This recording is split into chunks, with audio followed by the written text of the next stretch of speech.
Nous transmettons nos salutations de paix à tous ceux qui nous suivent et nous écoutent. Vous écoutez encore votre serviteur Paul Dodji Noumonvi. Et nous sommes dans le thème de la foi depuis le début de la semaine jusqu'en ce jour, au moment où nous clôturons avec le thème de la foi. Et je remercie ceux qui nous ont suivis dans ce thème. De même, je vous rappelle que nous allons continuer ainsi et les semaines à venir, nous allons continuer également sous le même angle. Je rappelle que nous avions commencé avec Hébreux chapitre 11, le verset 1er, et nous avions parlé de la foi. Et la foi, c'est celui qui croit en Dieu, qui croit que Dieu existe. Mais l'incroyant, lui, il dit que Dieu n'existe pas, parce que lui, il veut voir d'abord Dieu avant d'y croire. Voilà la raison pour laquelle nous qui croyons en Dieu, nous sommes appelés croyants. Parce que nous ne voyons pas Dieu de nos yeux, mais nous croyons qu'il existe. Et nous disons que la première catégorie de foi, c'est qu'il y a des gens qui disent que Dieu n'existe pas. Où l'avez-vous vu?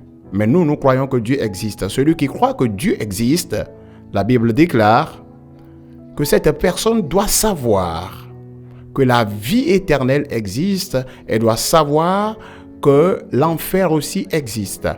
Et la Bible continue par le dire dans le 6e verset de Hébreux 11 que ceux qui s'approchent de Dieu croient que Dieu existe. Il est le rémunérateur de ceux qui le cherchent. Jésus lui-même a encore parlé de la foi. La Cananéenne, elle croyait en Jésus. Et lorsqu'elle est allée vers Jésus, c'est parce qu'elle avait la foi. Lorsque nous allons toujours dans la Bible, nous verrons la façon dont Lazare était décomposé, mais Jésus l'a ressuscité. Même ses sœurs croyaient en Dieu, mais elles-mêmes, elles ne croyaient pas que Jésus peut ressusciter leur frère. Et dans la foi, Abraham était âgé, mais Dieu l'a donné d'enfant.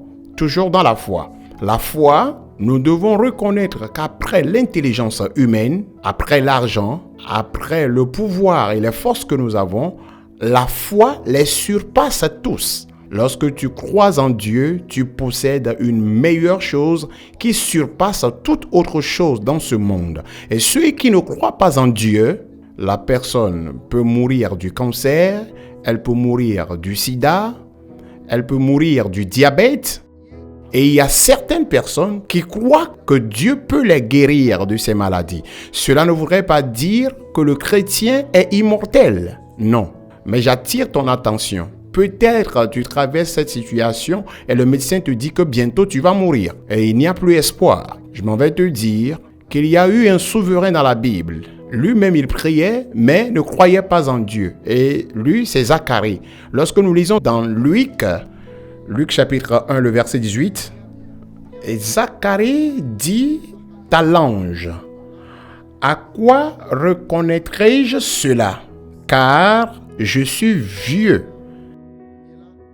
Et ma femme, tu vois, et ma femme est avancée en âge. » La personne est un souverain. Et l'ange de Dieu lui faisait cette promesse. Malgré votre âge, vous aurez d'enfants. Ta femme tombera enceinte, elle te donnera naissance à un enfant. Mais lui-même disait encore, je suis déjà avancé en âge. De même, ma femme, elle est déjà vieille. Et nous n'avons plus d'espoir. Et l'ange a constaté que ce vieux-là, il n'avait plus la foi parce qu'il a perdu espoir. Mais ce que Dieu a voulu faire, il l'a fait dans sa vie. Dieu a révélé qu'il est capable de tout. Même si l'homme perd espoir, voilà bien qu'il soit souverain, il a perdu espoir. Après un long trajet d'infécondité ou de stérilité, il ne croyait plus en Dieu. Vous qui me voyez à travers le monde entier, chef d'État, ministre, officier militaire, je ne sais ce que tu traverses.